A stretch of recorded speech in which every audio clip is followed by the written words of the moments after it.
preclínica sobre raspaje alisado y para ubicarnos en los pasos del tratamiento periodontal. A partir de lo que yo les dé hoy, ustedes van a poder completar en la historia clínica de su paciente el plan de tratamiento. Donde dice plan de tratamiento, lo hacen en lápiz y después, bueno, el docente se los corrige, ¿sí? Vamos a ir completando la ficha de a poco.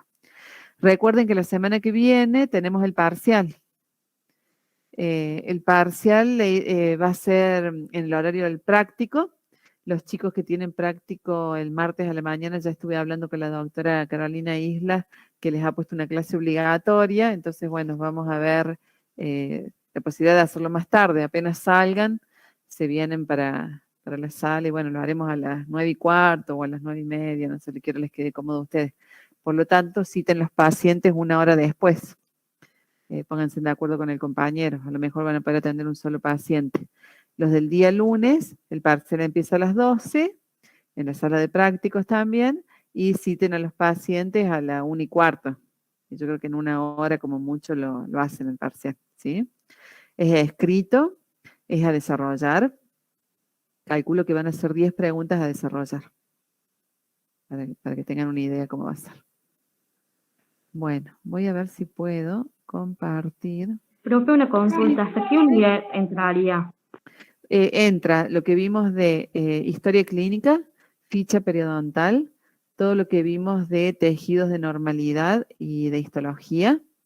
De la clase interactiva que tuvieron la semana pasada con la doctora Ágata Carpintelli, no les voy a tomar cosas, pues son como cosas muy específicas. Y así que quédense tranquilos. ¿Qué les pareció la clase?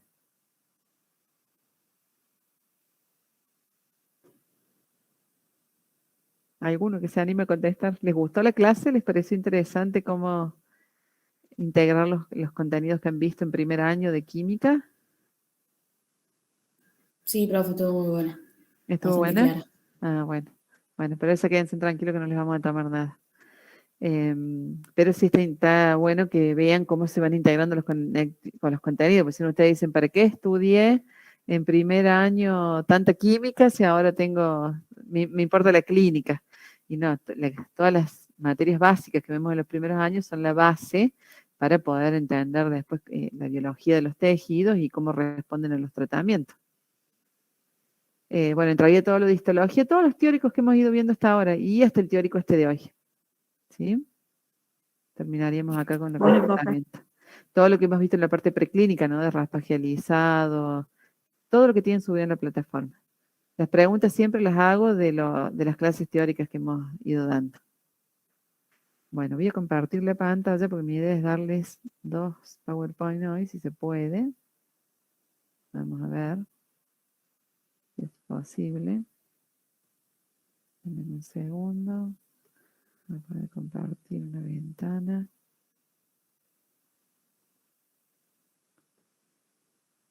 Denme un segundito. Ahí está. A ver ahí. ¿Están viendo ahí lo que compartí? ¿El PowerPoint? Sí, profe, se ve bien. Bueno, lo voy a poner en modo de presentación. Sí, profe. Yo a ustedes no los veo, así que cualquier cosa pregunten. Si me levantan la mano no los veo. Bueno, vamos a ver entonces. Miren qué bonita foto de la facultad, ¿no? Del patio. Está linda la facultad, ¿no? Está más linda que antes, más linda que antes de la pandemia. ¿Qué les parece? Sí, profe, está Sí, lindo. profe. Está linda, está más linda. Bueno, aquí llamamos con tratamiento. Un plan de tratamiento, que es lo que ustedes van a tener que realizar en la historia clínica de sus pacientes, incluye todos los procedimientos que son necesarios realizar para poder restablecer la salud perdida y una vez que le hemos restablecido o que el paciente está sano, poder mantener a nuestro paciente en salud periodontal, ya sea eliminando el agente causal, que ya lo vamos a empezar a estudiar la semana que viene, como así también los factores que contribuyen a que se instale la enfermedad periodontal. ¿Cuáles son los objetivos de un plan de tratamiento? Preservar la dentición. Profe. ¿Sí? Profe, y está pasando las diapositivas, no se ve. Está en la No primera. sé. Entonces esperen un segundo. Denme un segundo que tengo que poner acá algo de configurar. Esperen un segundo, creo que era acá, personalizar. No, no era acá. Denme un minuto, siempre me pasa lo mismo. A ver, en configuración, acá creo que es en forma individual. Probamos ahí, a ver. Esperen un minuto. A ver, paso y ustedes me avisan si está. ¿Ahí pasa? Ahora sí, profe. Ah, bueno. Bueno. Entonces, los objetivos de confeccionar un plan de tratamiento están apuntados a preservar la dentición en salud, o sea, preservar salud, lograr a nuestro paciente hábitos, como por ejemplo lo que estuvimos viendo cuando vimos motivación y técnicas de higiene, que eso también entra en el parcial. Todo esto lo hacemos para reducir la inflamación, porque sabemos que la enfermedad periodontal es una enfermedad inflamatoria, crónica, multifactorial, disminuir la profundidad de sondaje, minimizar o eliminar la pérdida de los tejidos. En lo posible buscamos regenerar tejidos periodontales y, por supuesto, mantener en el tiempo la estabilidad de todos los resultados que hemos alcanzado con éxito. ¿Cuáles son las fases? Y esto atiendan bien porque si tienen apuntes viejos esto cambió. Así que no estudien de apuntes viejos esta parte porque cambiaron los nombres de las etapas. Antes lo llamábamos etapas y hoy en día se denominan fases. Y les puse una escalera porque la traducción del inglés es como pasos. Entonces la primera fase o el primer paso es la fase 1, que es la fase sistémica. La fase 2 es la fase higiénica y la fase activa. Tiene dos partes esta fase. La fase higiénica también se la denomina como fase inicial.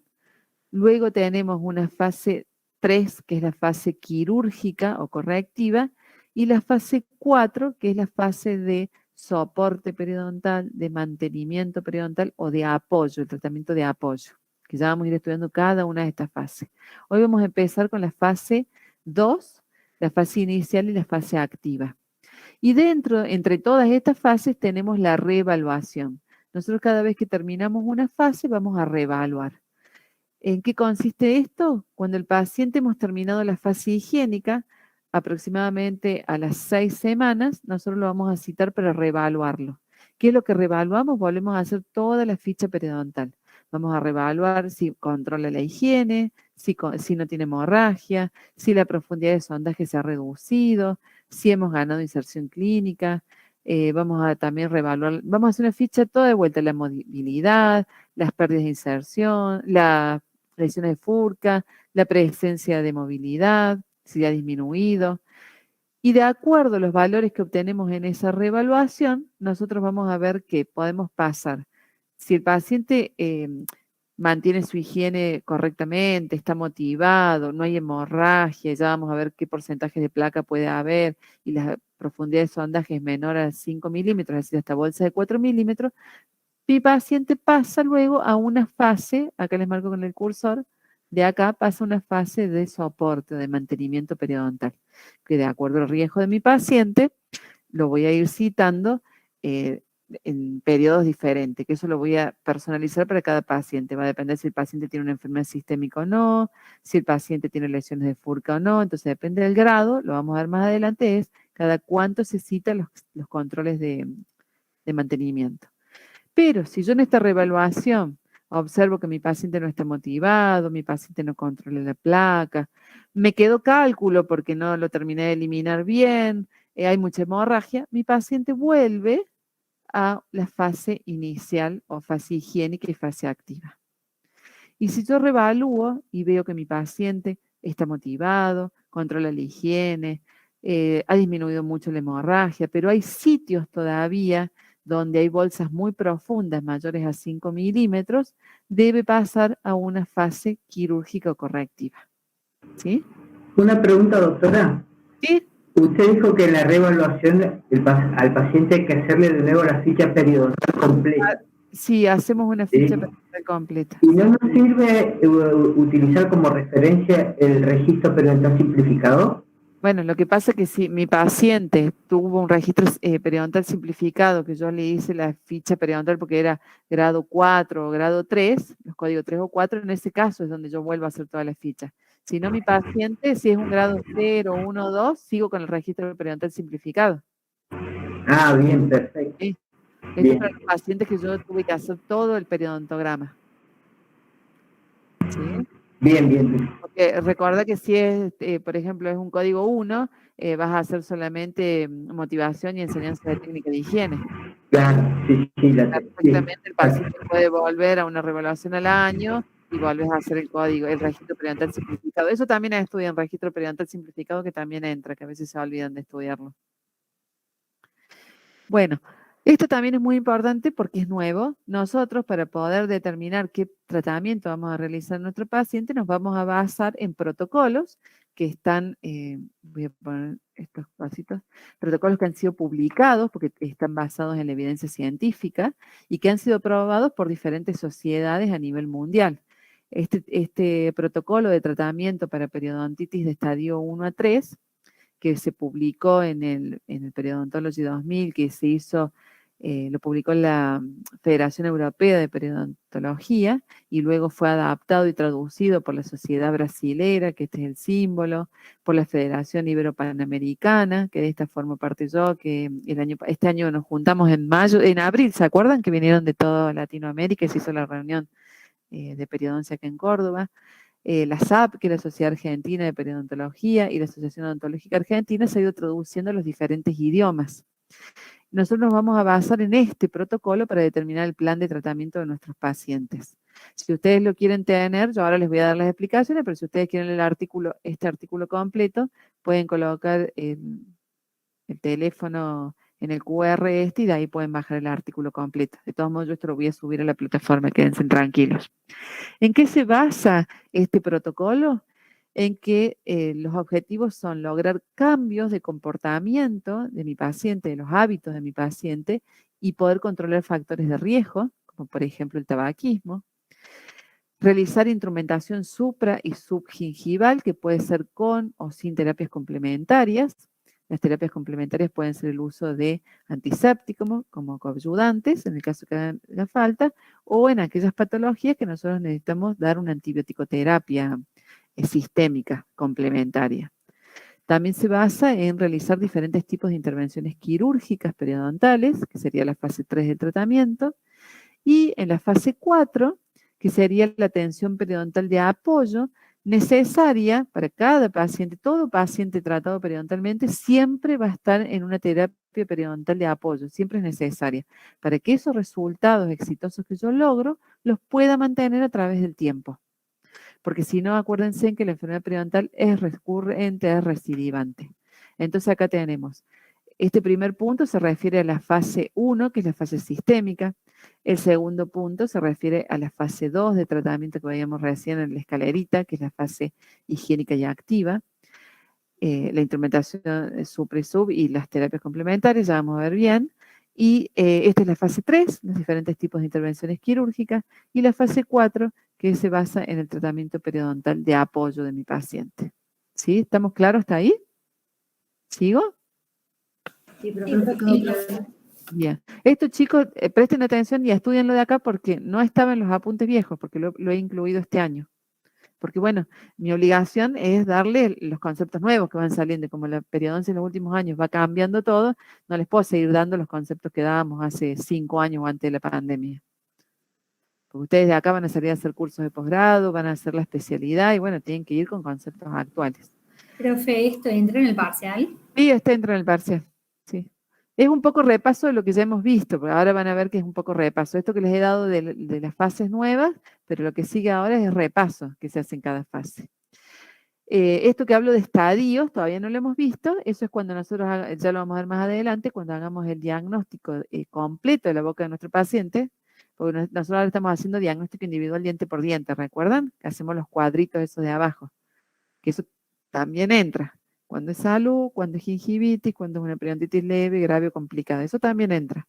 Pero esto de los estadios, que es el diagnóstico total de la boca de mi paciente, no entra todavía. Estadios y grado no entra porque no lo hemos visto.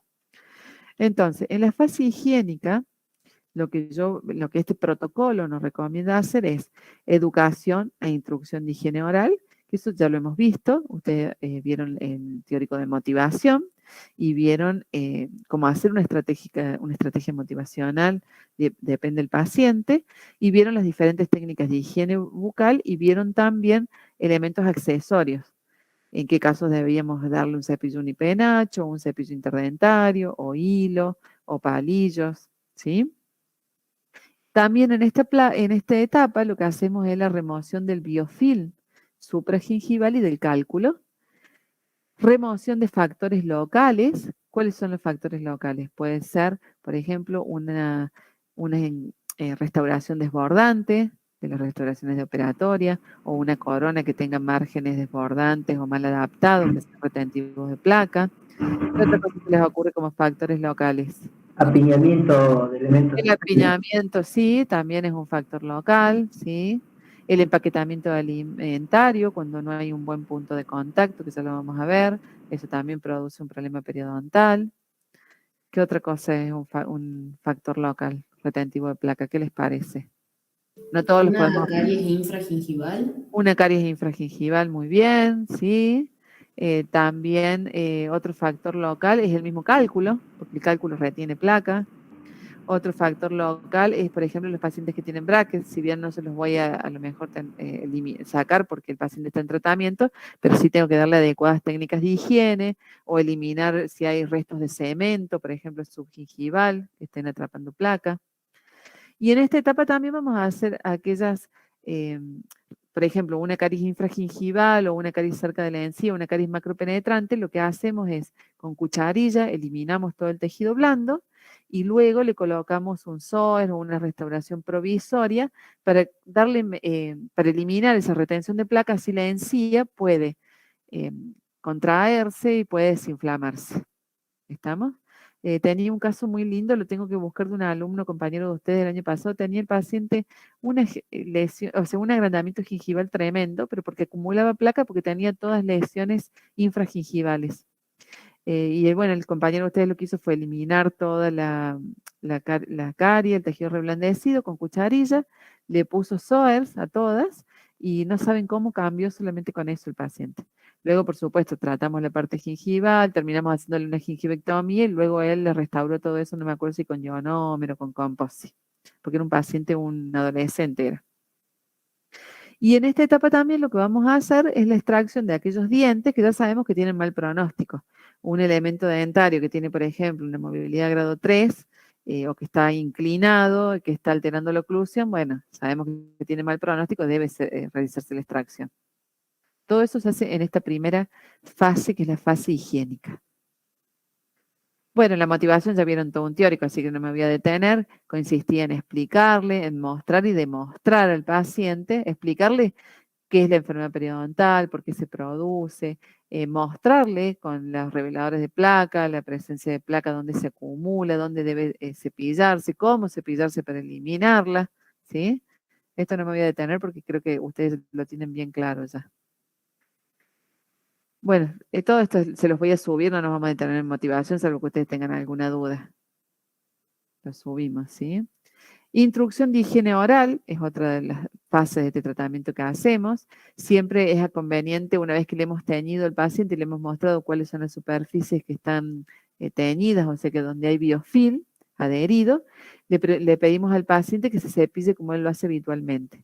Entonces controlamos. Si el paciente hace una correcta técnica y está eliminando el biofilm, no le vamos a cambiar nada.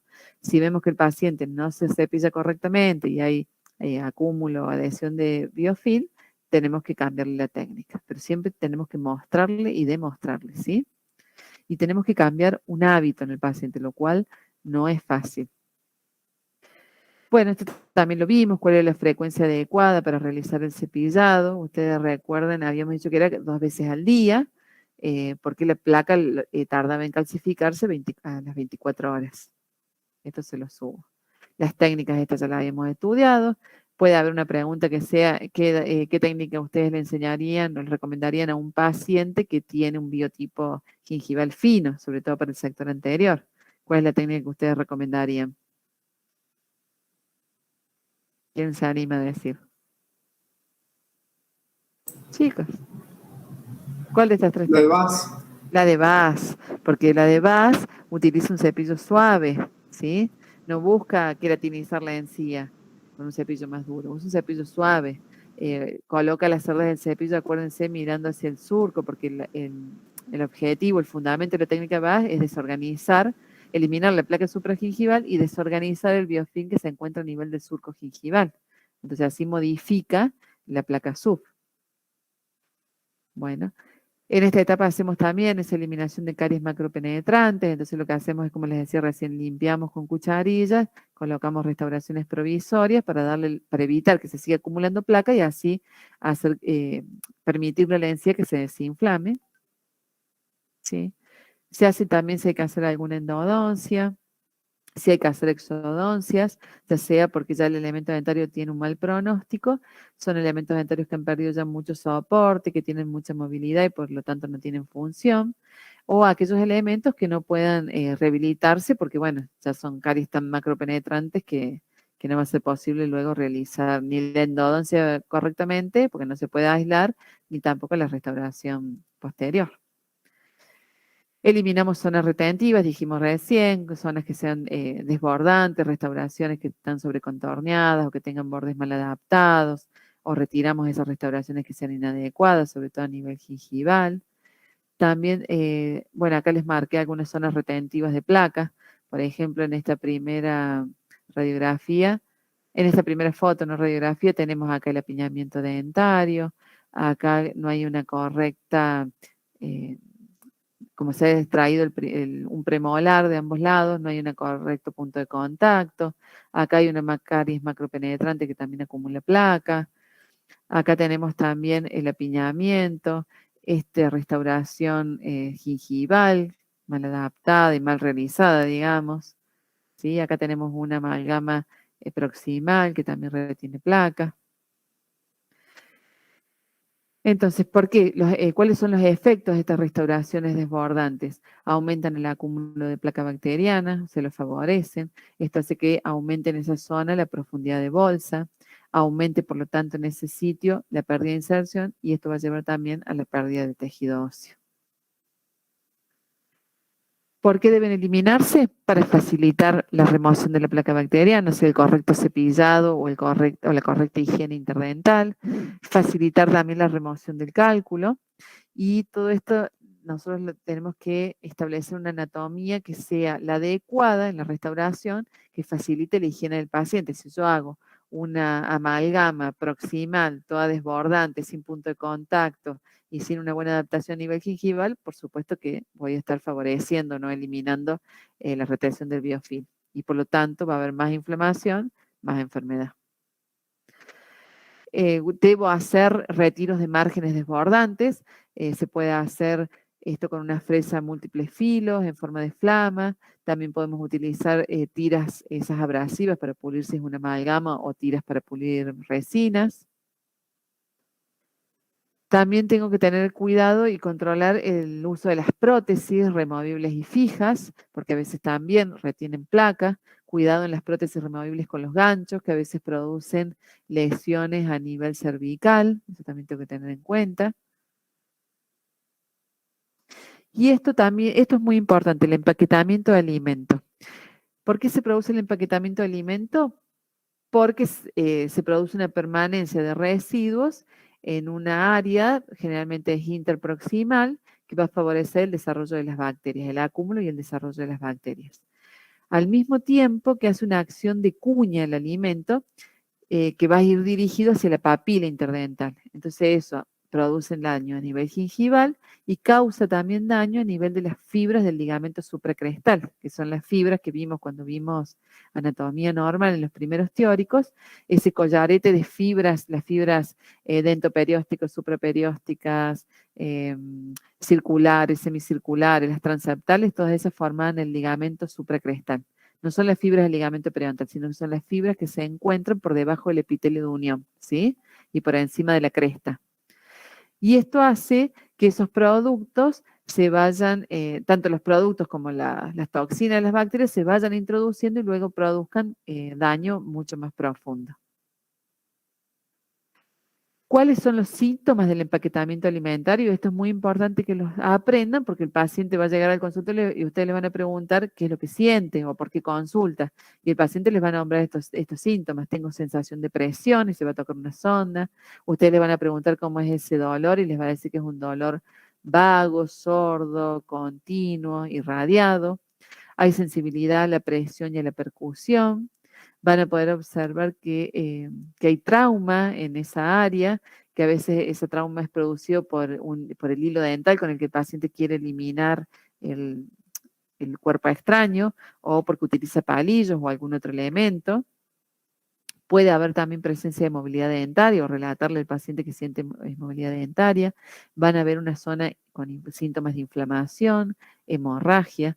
El empaquetamiento alimentario puede producir abscesos y se produce también una lesión periodontal y una pérdida ósea, que es característica de la pérdida ósea generalmente vertical, ¿sí? Si en el parcial les preguntamos cómo es la pérdida ósea del empaquetamiento alimentario, es vertical, ¿sí? ¿Lo notaron a eso? Puede ser pregunta de examen. Sí, profe.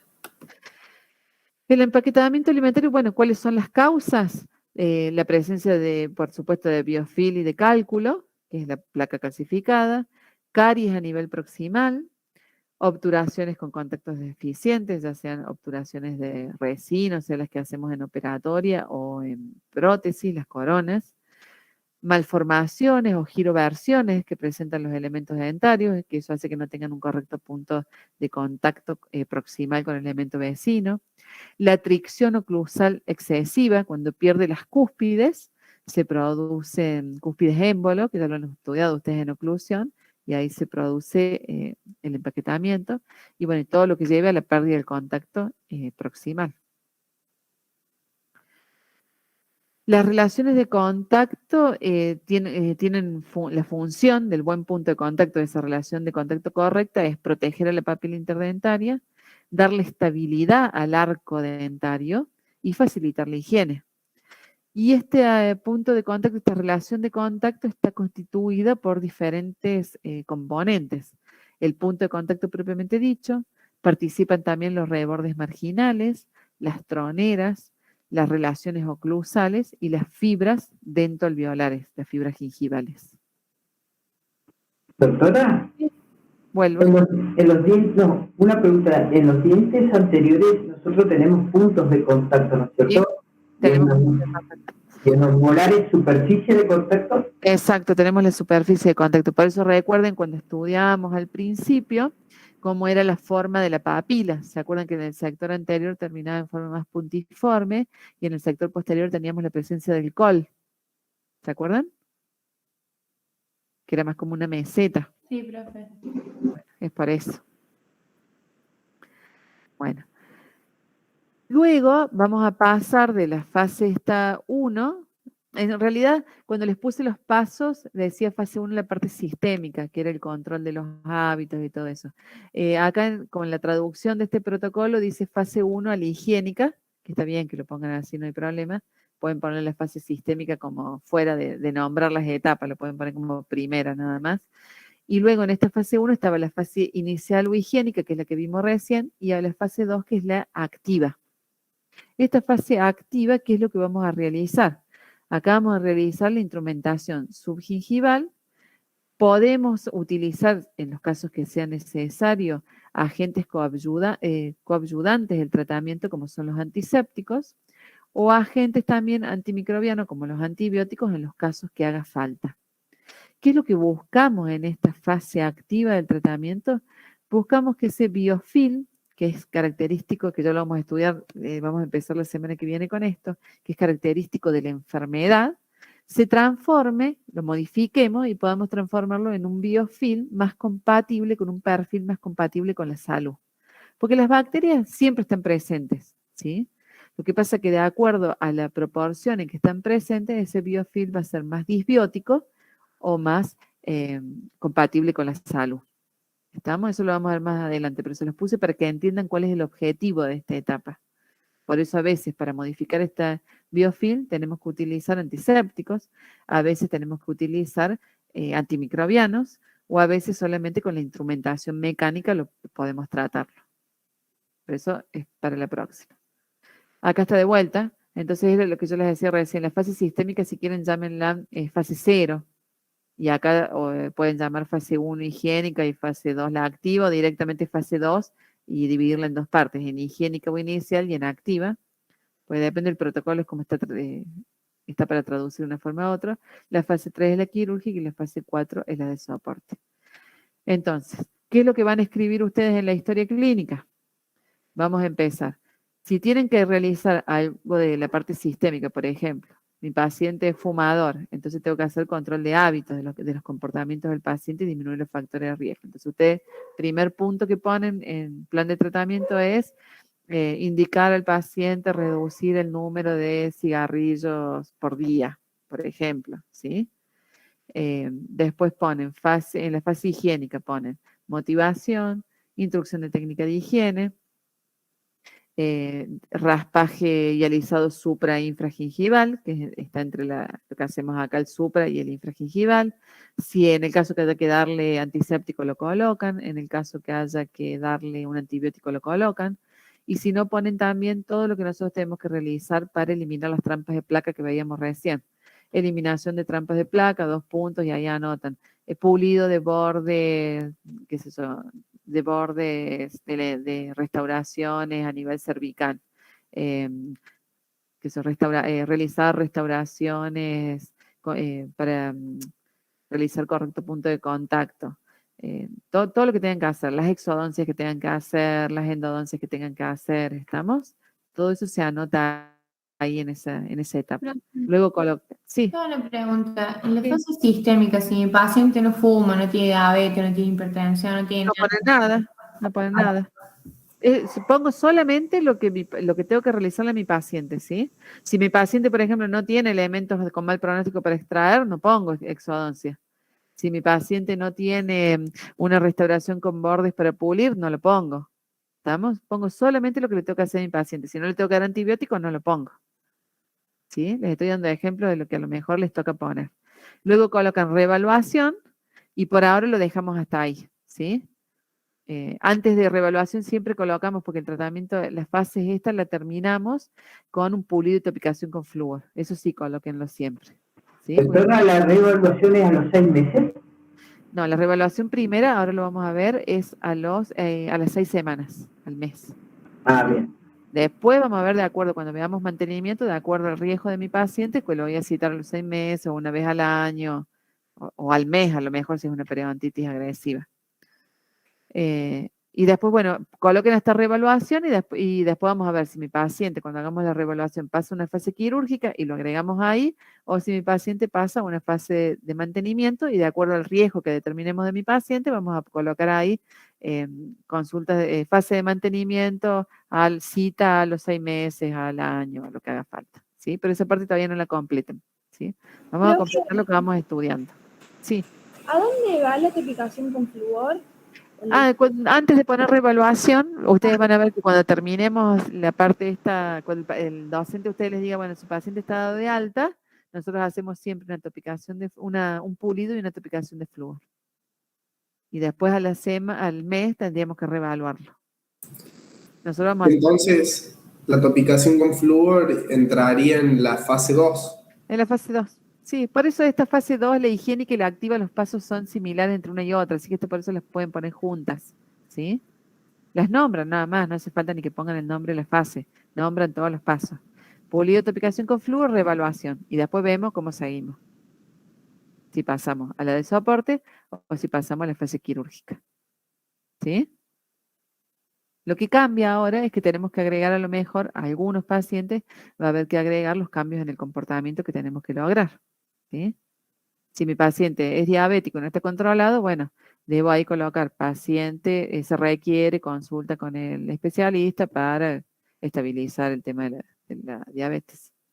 O el caso que les decía recién del fumador, ¿sí? Depende de cada paciente. ¿Eso va en reevaluación? Eso va cuando hacemos el plan de tratamiento.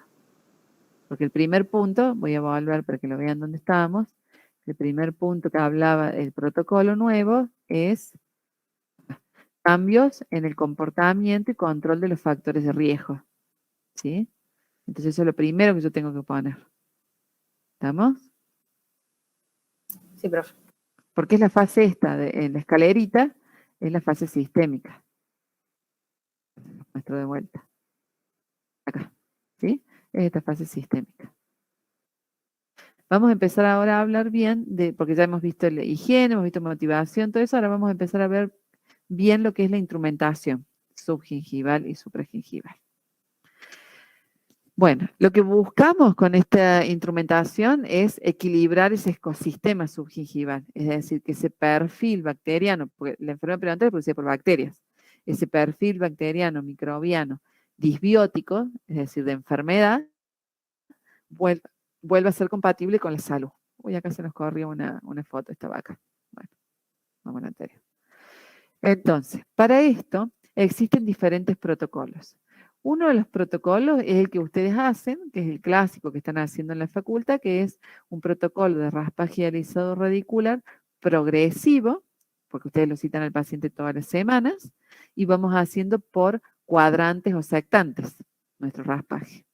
Pero existen otros casos donde, por ejemplo, si un paciente es de, no sé, viene del sur a Córdoba a hacerse atender, no lo puede hacer venir 4 semanas o 5 semanas o 6 semanas a hacerse atender. Entonces existen protocolos que son de desinfección total, de toda la boca, ¿sí? Lo que pasa, ¿por qué no les hacemos hacer a ustedes? Porque, bueno, ustedes todavía no saben raspar, están aprendiendo, y porque este protocolo que ustedes realizan por cuadrantes o sectantes va siendo en forma progresiva, entonces se van produciendo los cambios progresivamente. Denme un segundo que me llaman de la facu. Un segundo, denme.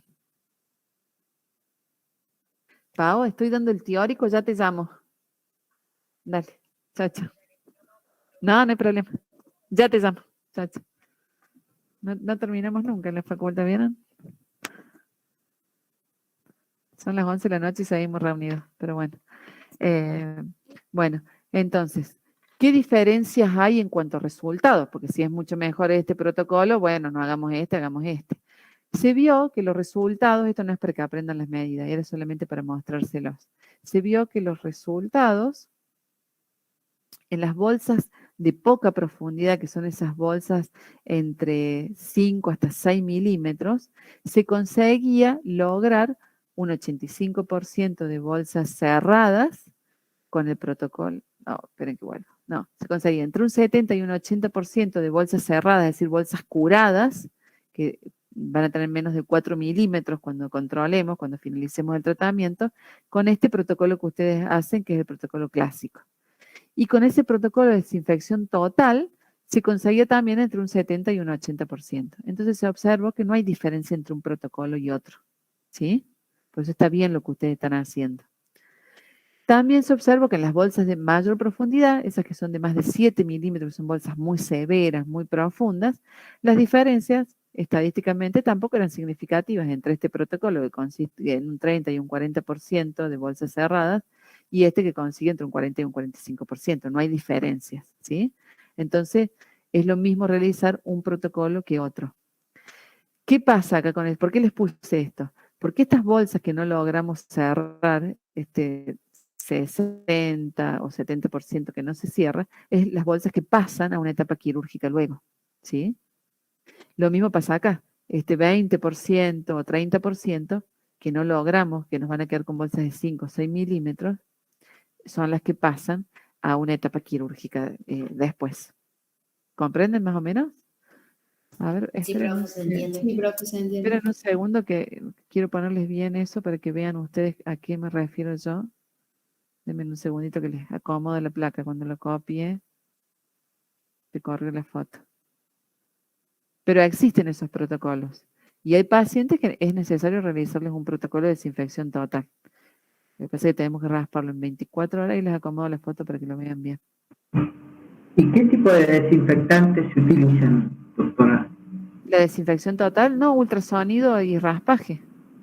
Y a veces, en algunos casos, se da antibiótico, pero en algunos casos, no en todos. ¿Sí? Ahí pongo de vuelta. No, desde el principio no era, era desde la actual. Ahí estamos, ¿sí?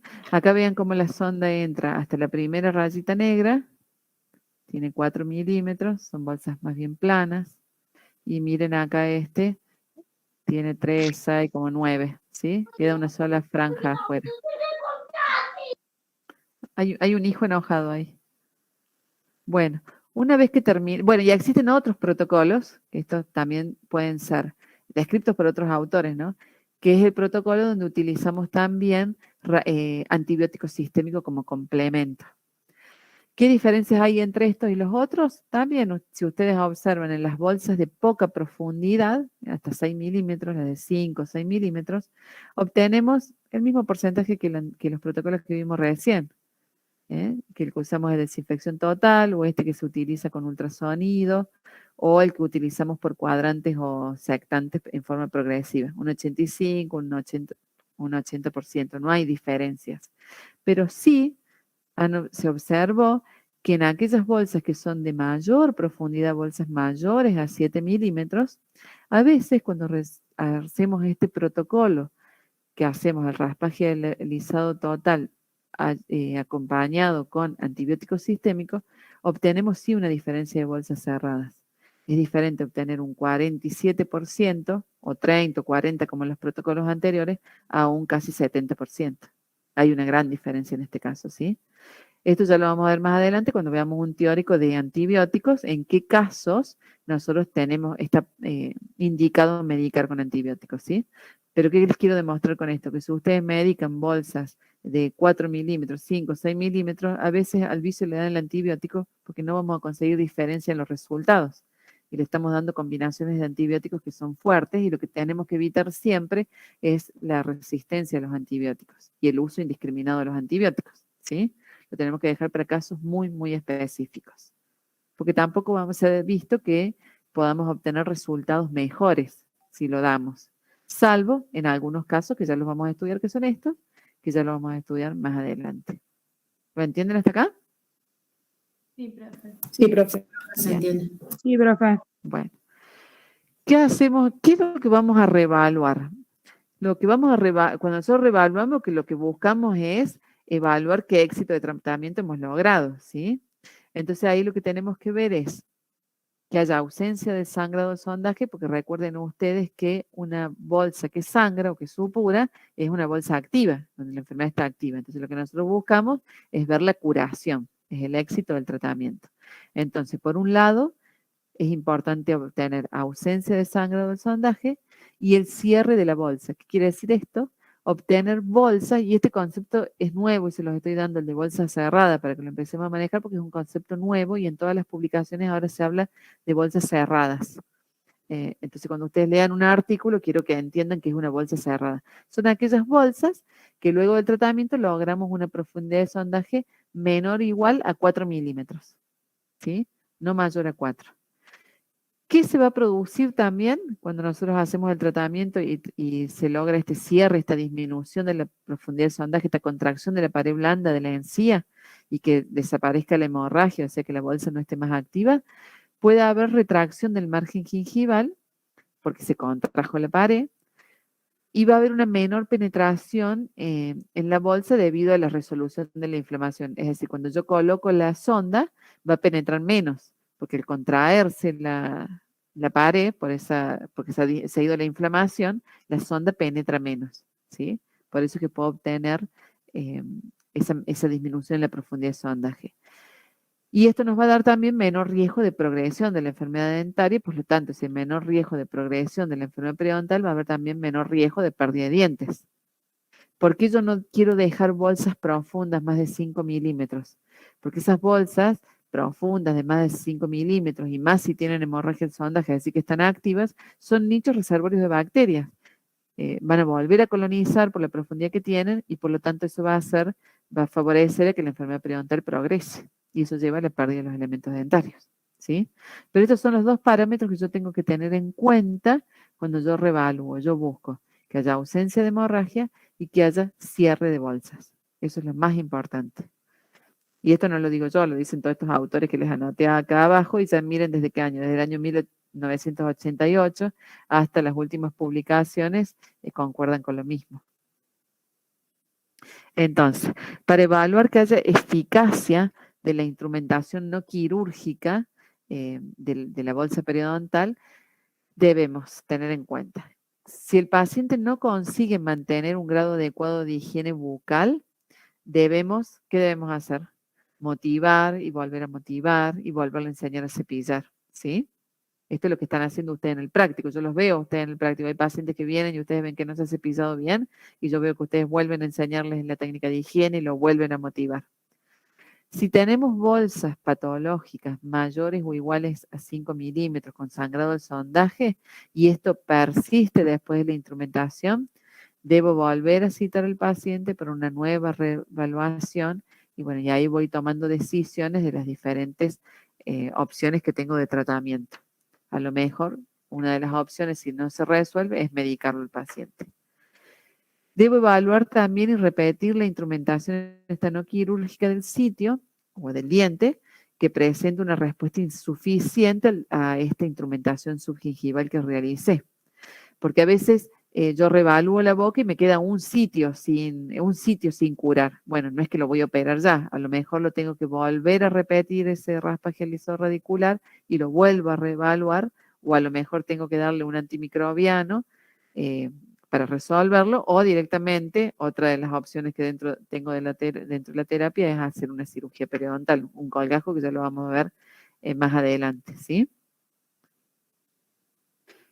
Bueno, esto siempre vuelvo a lo mismo. ¿Qué pasa entonces? Si una vez que yo hago la reevaluación, si mi paciente no ha logrado controlar la placa bacteriana, el cepillado correcto, no logró controlar los factores de riesgo, sigue habiendo persistencia de cálculo y sigue habiendo inflamación o hemorragia del sondaje, vuelve a la primera fase.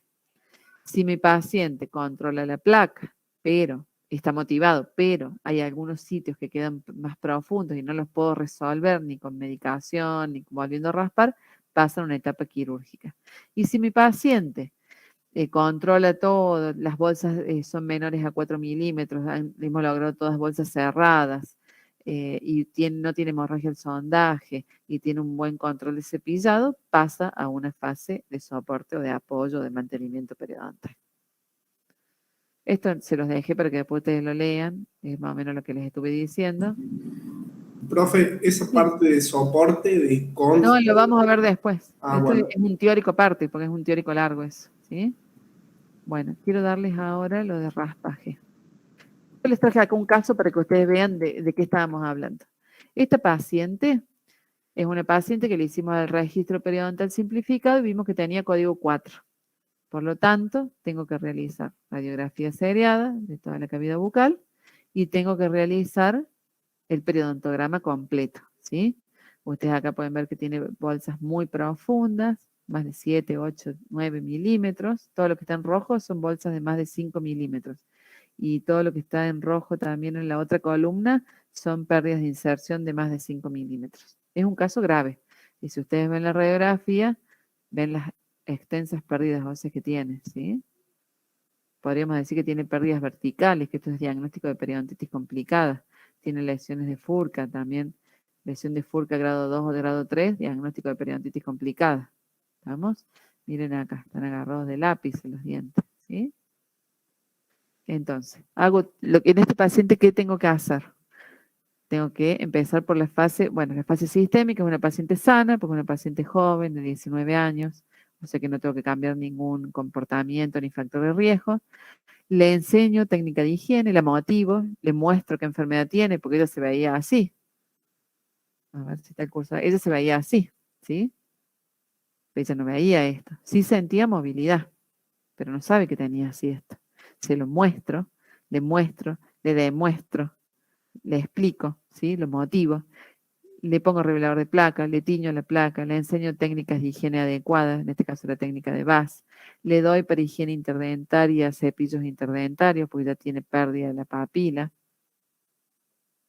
Hago todo el raspaje y el alisado supra e infragingival. De esto se me contrajo y quedó así. Le tengo que avisar al paciente que a lo mejor queda peor, porque lo que logramos con el raspaje alisado, el fundamento del raspaje alisado radicular, que esto es pregunta de examen seguro, es lograr la contracción de la pared blanda de la bolsa, ¿sí? Eso anótenlo porque es seguro que se los tomo. Cuando logro la pared de la contracción blanda de la bolsa, voy a tener menos bolsas, pero porque la sonda penetra menos, porque la encía se contrajo. Profe, ¿puede repetir? ¿Sí? El fundamento de la técnica de raspaje radicular es lograr la contracción de la pared blanda de la bolsa. Yo elimino la inflamación, entonces contraigo la encía. ¿Sí? Cuando se contrae pasa esto, de esto que estaba inflamado, miren esta papila, pasa esto, se contrajo. ¿Sí? Entonces se producen recesiones gingivales. Y la sonda, por supuesto, penetra menos, es las dos cosas que decíamos recién en este cuadrito. Vuelvo para acá. En este cuadrito, ¿ven? Que yo les decía. Buscamos para ver el éxito la ausencia del sangrado y el cierre de la bolsa. Y esto se va a lograr porque hay una retracción del margen gingival, que es lo que estamos viendo en esa placa, en esa foto, y va a haber menor penetración de la sonda. Y todo esto es porque al eliminarse la inflamación, la pared blanda de la bolsa se contrae. ¿Sí? Quería ponerles un caso clínico para que lo pudieran entender. Doctora, ¿y también hay reconstrucción de fibras periodontales cuando se contrae la pared blanda de la bolsa? Ahora vamos a ver qué es lo que se produce. Ya vamos a ver cómo cicatriza el raspaje radicular. Ya vamos a ver eso. Eso también va a ser pregunta del examen. Se contrae, me va a quedar la encía más retraída, más contraída. Por supuesto, las bolsas van a ser menores. En este caso, en esta paciente, como tenía bolsas tan severas, mayores a 7 milímetros y no se resolvieron, se lo medica, después vamos a ver bien por qué y en qué caso, se lo medica con antibióticos, se vuelve a reevaluar y podemos ver acá todo lo que es verde, para que lo vean así a grandes rasgos, es donde ha mejorado. Entonces podemos ver que ya no están todas estas bolsas tan profundas que teníamos acá, sino que hay una mejoría, todo lo naranja y rojo es lo de más profundidad. Si bien quedan bolsas profundas, pero ha mejorado bastante. Ven acá por vestibular, por palatino. Miren abajo, mejoró mucho, pero sí quedan algunas bolsas ahí, acá nos queda otra bolsa, acá, ¿sí? Y esta es la situación clínica. Hay sitios todavía donde sangra. Entonces, este paciente, una vez que realizamos la reevaluación y vimos que todavía nos quedan bolsas profundas y sangrantes y medicamos y volvimos a raspar y volvimos a reevaluar, hay sitios donde tienen que pasar una fase 3, que es una fase quirúrgica, porque no los vamos a poder resolver así, y son sitios donde después son sitios que quedan como reservorios para las bacterias y para que se produzca una progresión de la enfermedad periodontal. Voy a poner el otro PowerPoint, denme un segundo. Quiero mostrarles un poco lo que es raspaje alisado. Todo esto se los voy a subir, chicos, quédense tranquilos, ¿sí? Dejo de compartir este. ¿Estamos bien hasta ahí? Entonces, de acá, ¿qué es lo que tienen que ver?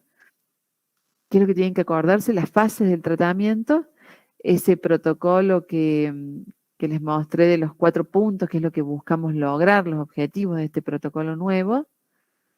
Y que no hay diferencia en cuanto... ¿qué pasó acá? Bueno, pongamos aceptar y listo. Es por lo que cambié esas dos cosas.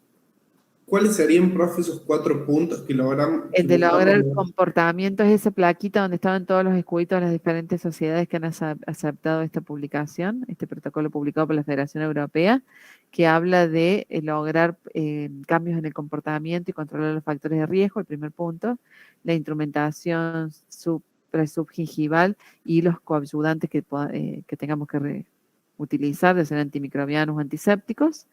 Las terapias quirúrgicas, que en algunos casos hay que realizar, y el último punto que se refería al tratamiento de apoyo periodontal. Perfecto. Mantenimiento, ¿sí? Voy a compartirles ahora el otro PowerPoint. Esperen un segundo. Comparto así. Y voy acá, vamos a poner compartir. Una ventana. Profe, una consulta. Todas las que quieran. Usted dijo que el teórico de la semana pasada con la doctora que tuvimos, ese no entra. No les voy a tomar toda la parte de bioquímica. No, eso no, quédense tranquilos. Ok. No, eso no. Gracias. No, porque son como muchos nombres muy específicos de moléculas y cosas que no. Sí, la parte de los tejidos, de la histología, eso sí. Sí. ¿Bien? Bárbaro. Bueno. Gracias. No, de nada.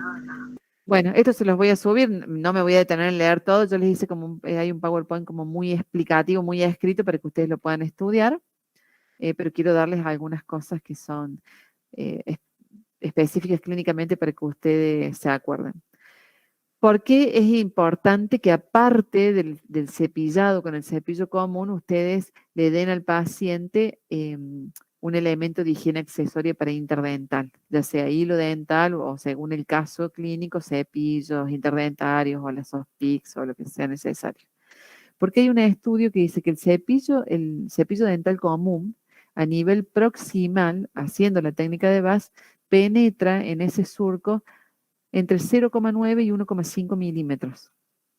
Mientras que a nivel interproximal, si ustedes le dan un cepillo interdental o un hilo dental, depende del caso que corresponda a cada uno, la penetración a ese nivel para la eliminación del biofilm es de 2,5 a 3,5 milímetros. ¿Sí? Entonces quiere decir que si yo no le doy un elemento de higiene accesorio que corresponda, no voy a estar eliminando la totalidad del biofilm en ese sitio. ¿Lo entienden a esto? Porque no llega, el cepillo común no llega. ¿Sí? No es que es un capricho que lo demos. Bueno, ¿qué diferencia hay entre el raspaje y el alisado radicular? Si bien el procedimiento lo hacemos a las dos cosas juntas, pero es diferente. El raspado está destinado a eliminar todos los depósitos duros y blandos, es decir, el cálculo y el biofilm, que se encuentra sobre la superficie del diente, coronal al epitelio de unión. Y el alisado, también puedo hacer raspaje infragingival. O sea, el raspado abarca ambos tejidos, ya sea cemento y esmalte, lo que está depositado sobre el cemento y sobre el esmalte.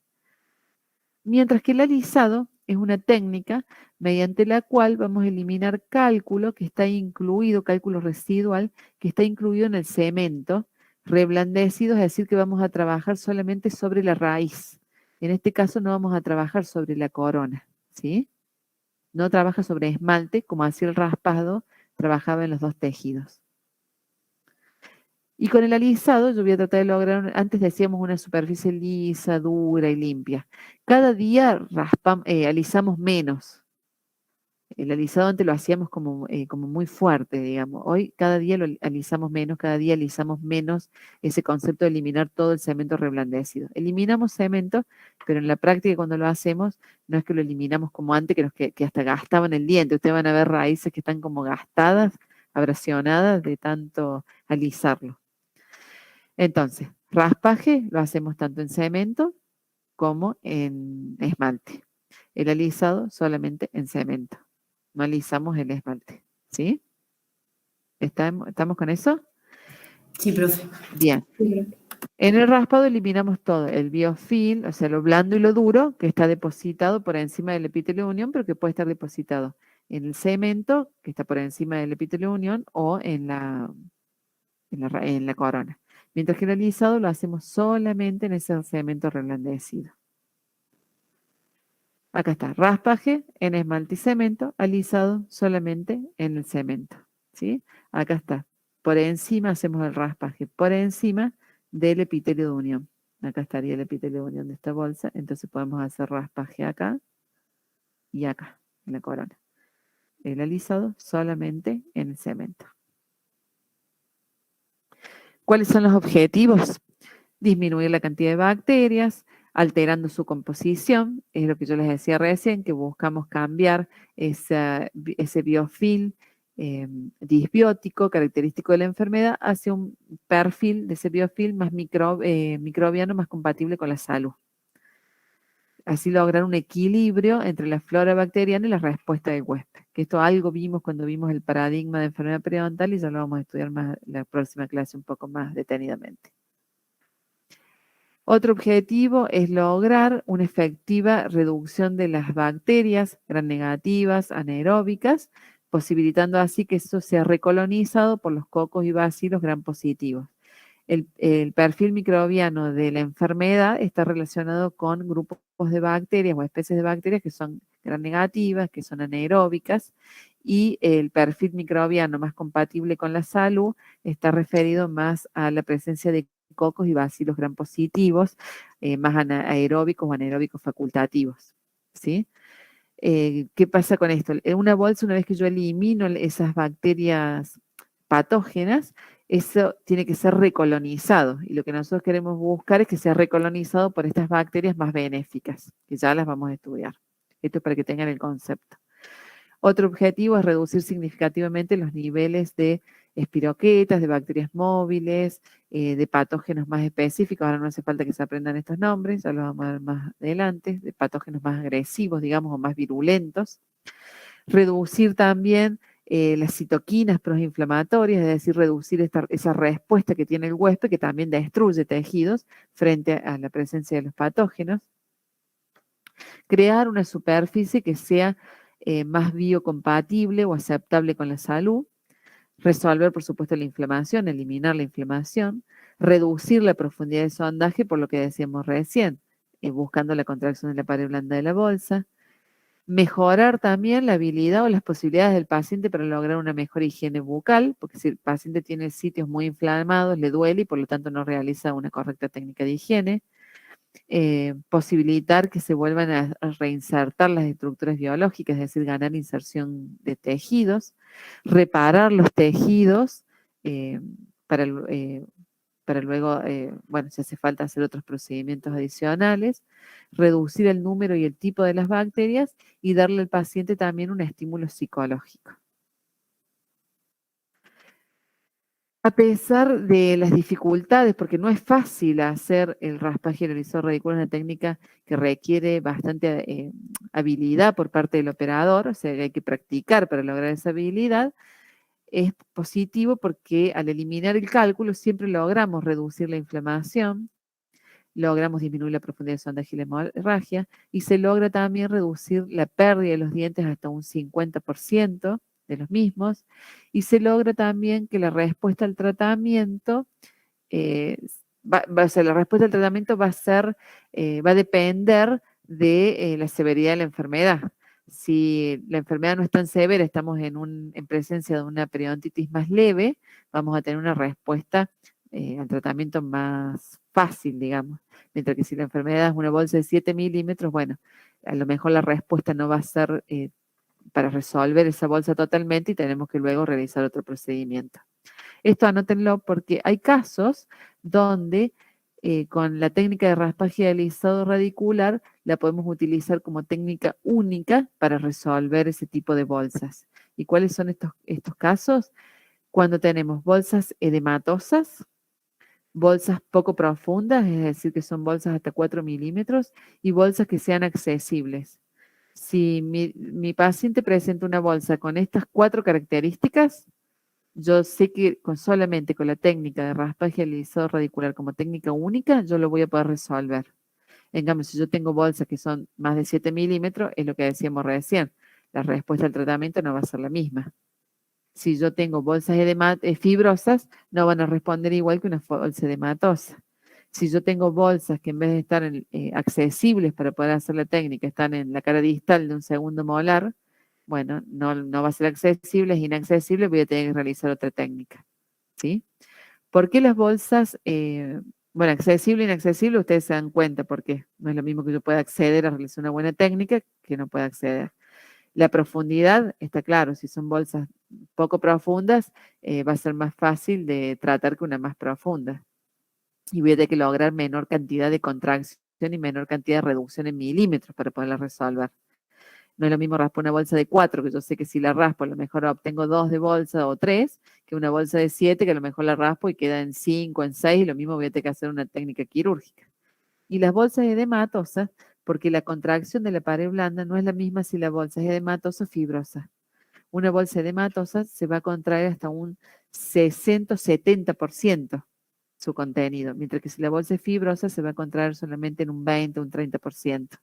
Es decir, que si yo tengo una bolsa de 4 milímetros edematosa, se va a contraer mucho menos que una bolsa de 4 milímetros fibrosa, por más que las dos sean accesibles, ¿sí? Entonces, si yo tengo estos 4 puntos, yo sé que lo voy a resolver, que no voy a necesitar otra técnica. Y también les pusimos acá diagnóstico de gingivitis. ¿Por qué?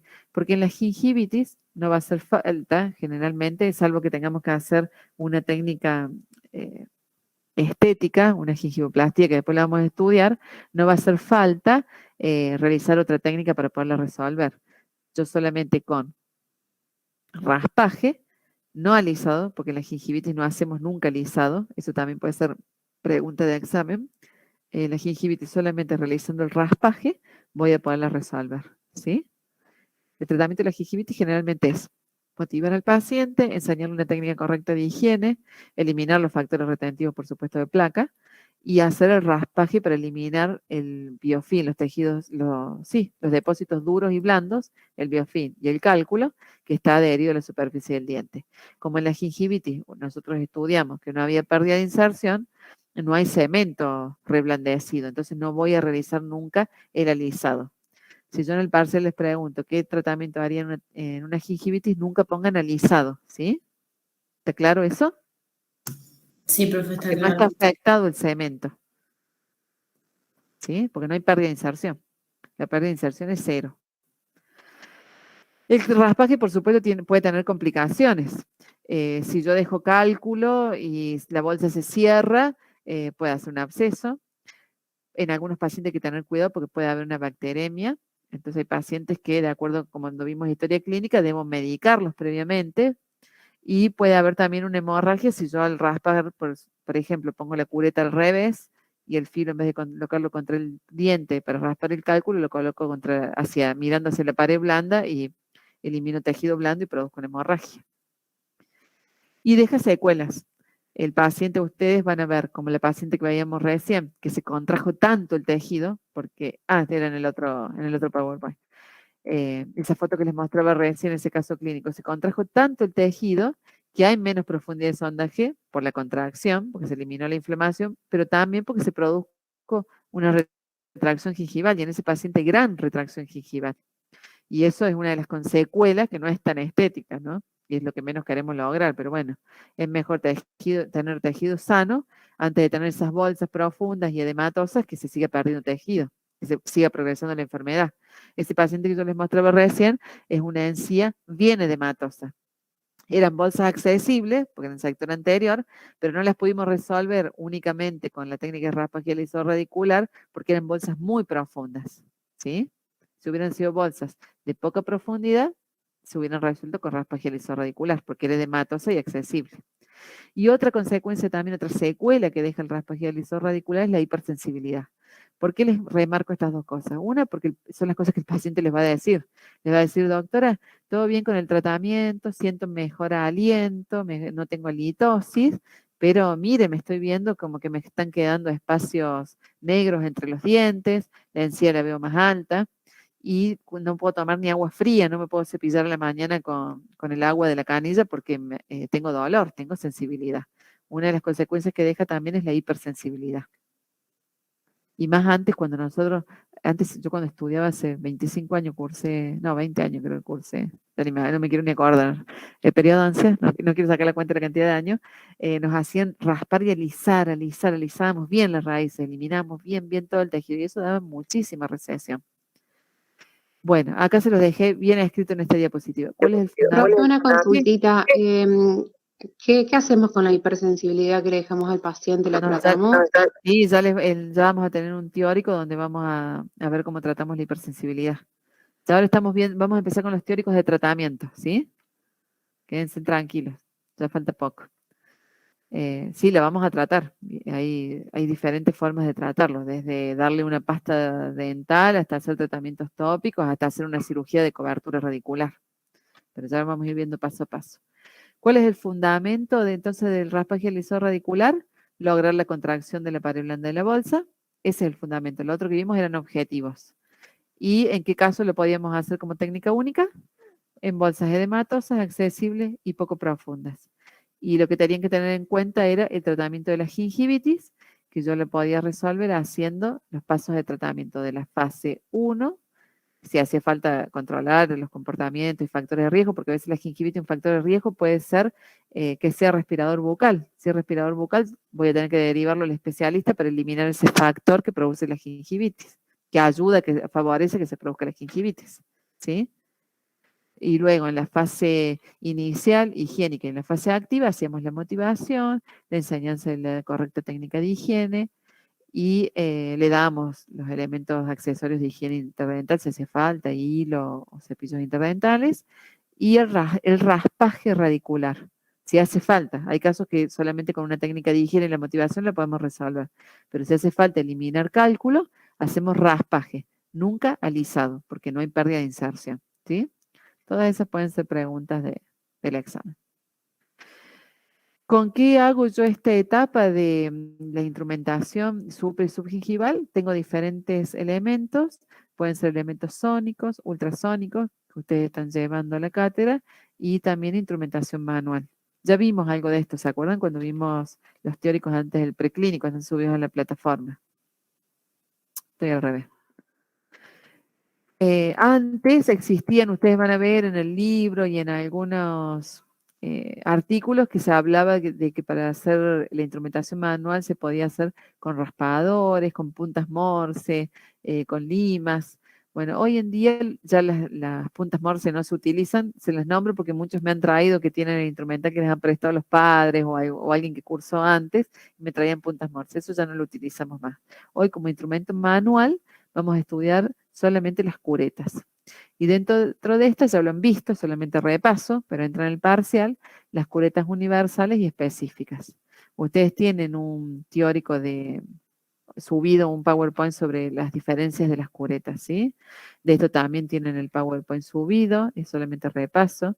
Los principios de la instrumentación, que tiene que haber accesibilidad, visibilidad, buena iluminación. También tenemos que tener en cuenta la toma del instrumento y la estabilización del instrumento y la activación. Esto ya lo habíamos estudiado y lo han visto en la clínica, son la exposición con respecto al paciente operador. Esto también lo estudiaron, se lo repaso nada más. ¿Dónde debía sentarme, se acuerdan? Para raspar las diferentes caras de los elementos dentarios. Acá era para este sector, las caras vestibulares, mesial y proximal por vestibular, nos sentábamos entre las 12 y las 9. Y para raspar las palatinas, entre las 12 y las 10. ¿Se acuerdan? Esto no se los voy a tomar, esto es para que lo repasen, pues ya todos están raspando en la clínica o empezando a raspar y tienen que saber cómo trabajar. Pero para que lo repasen, nada más después lo leen.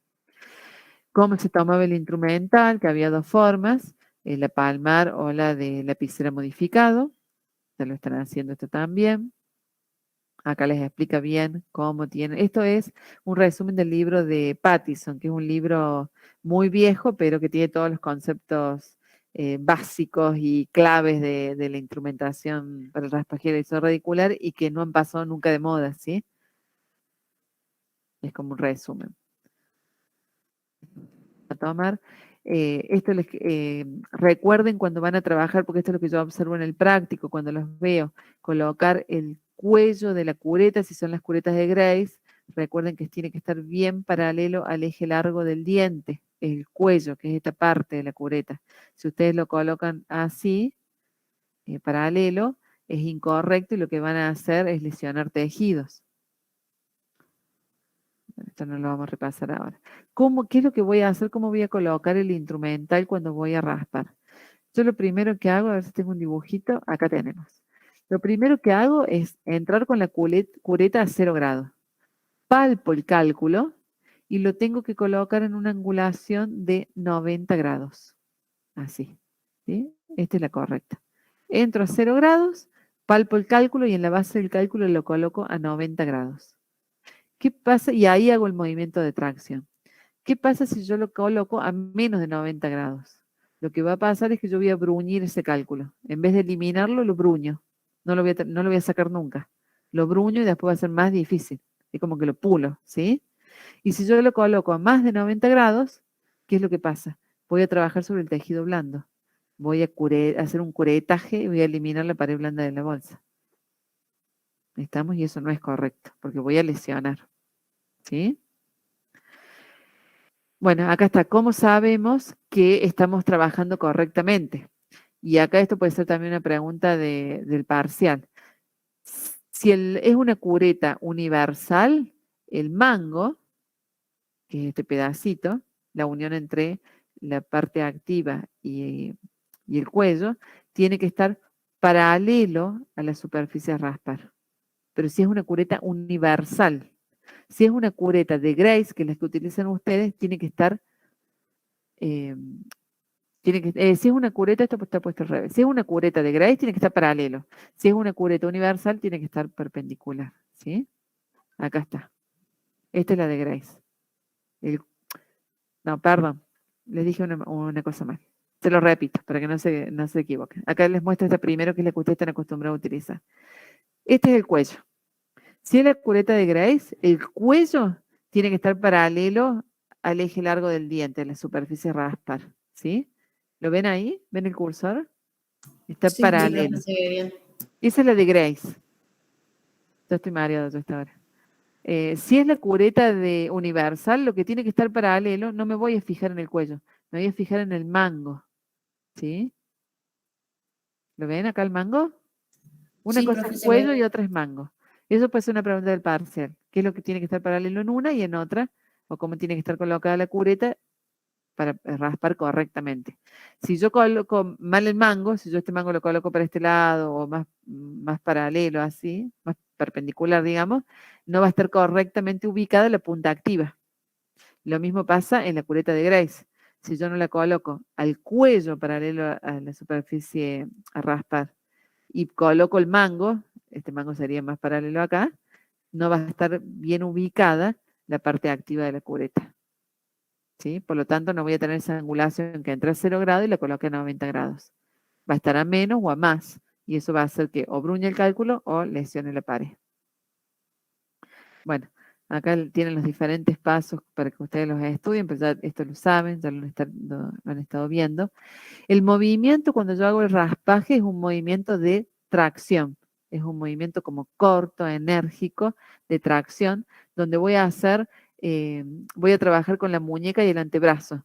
¿Recuerdan? Hago como de pivot y hago un movimiento muñeca-antebrazo, de tracción, corto. Cuando yo hago un movimiento de alisado, cuando yo quiero alisar y eliminar ese cemento reblandecido, hago un movimiento más largo, más envolvente y más suave. Diferente al de raspaje, que es de tracción, corto y enérgico. ¿Sí?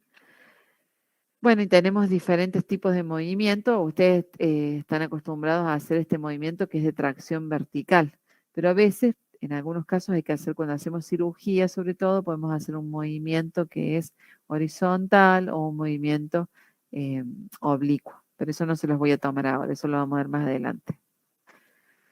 Entonces los tipos de movimientos son el exploratorio, cuando yo ingreso con la cureta a 0 grados, el movimiento de raspaje, cuando yo hago ese movimiento de tracción corto y enérgico, que recuerden entonces el raspaje en la porción coronaria y radicular, en esmalte y en cemento, y el alisado, que es ese movimiento más largo, más envolvente, más suave, que lo hago solamente en el cemento reblandecido. Bueno, acá está, cortos, enérgicos, después lo leen ustedes. Los diferentes tipos de movimientos no se los voy a tomar. Acá está lo que les decía recién, a veces hacemos ese movimiento vertical, otras veces tenemos que hacer un movimiento horizontal o a veces hacemos movimientos oblicuos. Y esto sí es muy importante y presten atención. Siempre que yo hago un procedimiento, el tejido va a responder de alguna forma, va a cicatrizar de alguna forma, ¿sí? Va a cicatrizar diferente si yo hago una técnica de regeneración, que la vamos a ver más adelante, si yo hago una cirugía periodontal, si yo hago simplemente un raspaje alisado radicular. ¿Cómo va a cicatrizar este tejido? Yo acá coloco la sonda y cuando yo hago la reevaluación, ustedes van a ver que la sonda entra menos, ¿sí? Porque acá pasó algo, este tejido respondió. Entonces disminuyó la profundidad de sondaje y por supuesto puede haber aumentado la recesión gingival. ¿Qué es lo que pasa en este tejido a nivel histológico? Se produce la formación de un epitelio de unión largo. Por eso es que la sonda no entra tanto. No es que se volvió a formar ligamento periodontal, cemento, hueso, los tejidos de inserción, ¿no? Si yo hice un raspaje alisado radicular, lo que se formó acá es un epitelio de unión más largo que el epitelio de unión que nosotros estudiamos en normalidad, ¿sí? Y debajo de ese epitelio de unión, sí se va a formar o se va a constituir ese ligamento supracrestal gingival, el gingival supracrestal, que era eso lo que me preguntaba recién el compañero de ustedes, ¿sí? Pero lo importante acá es que la cicatrización es con un epitelio de unión largo. ¿Lo entienden? Sí, profe, se entiende bien. No es que se forma el ligamento periodontal y hueso y todo eso, no. Eso no se va a formar. Se va a formar, se contrae la pared blanda de la bolsa y se forma un epitelio de unión largo. Bueno, estas son conclusiones, pero se las dejo para que después las lean, así no se nos hace tan largo el teórico. Ahí dejo de compartir. Bueno, quería darles un poco como un repaso. Les he dicho algunas preguntas que va a haber, les dije algunos temas que tienen que estudiar, no se olviden. En realidad no son tantos temas.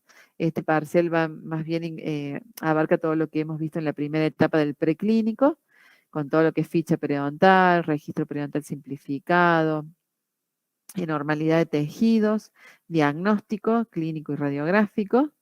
Y bueno, y todo lo que es la primera parte del tratamiento, con las fases, con la técnica de la motivación, la técnica de higiene y el raspaje rizado radicular y la reevaluación. ¿Sí? ¿Estamos hasta ahí? Sí, profe. Bueno, yo les voy a subir toda la información que ustedes necesitan para estudiar y los tejidos normales, no se olviden, la histología. Les voy a subir toda esa información en la plataforma. Ya tienen casi todo subido, les voy a subir el teórico este de hoy. Y bueno, y es a desarrollar, así que no tengan miedo. Desarrollar puede haber preguntas que es unir con flechas, semiestructurado, pero no son todas múltiple choice, lo que les quiero decir, ¿sí? Puede haber cuadros para completar,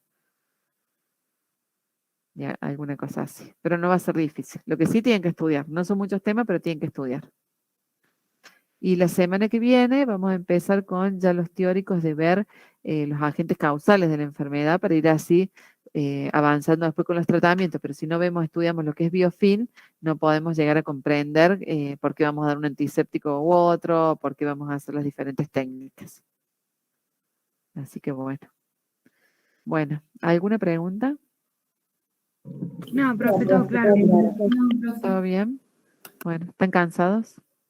Sí. Yo hoy tuve especialidad, así que estoy cansada. Y hay muchos docentes que están en la especialidad, así que creo que hoy no han entrado al teórico. Sí, acá estamos, Bachi. Entraron, bueno. Bueno, yo te decía, Silvia, que me dejara dar este teórico porque era como que quería darle una mirada nueva desde, no como lo dábamos antes con las etapas, muy porque bueno. han Sí. cambiado las etapas, entonces.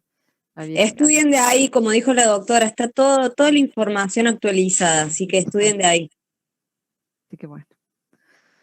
Bueno, chicos, profe. Gracias, profe. bueno, cualquier cosa en la semana me escriben o le dicen a Ángela cualquier duda que tengan y bueno, vamos consultando. ¿Sí? Muchas gracias, profe. Profe, gracias. Bueno, profe. Gracias, profe. Chao, profe, gracias.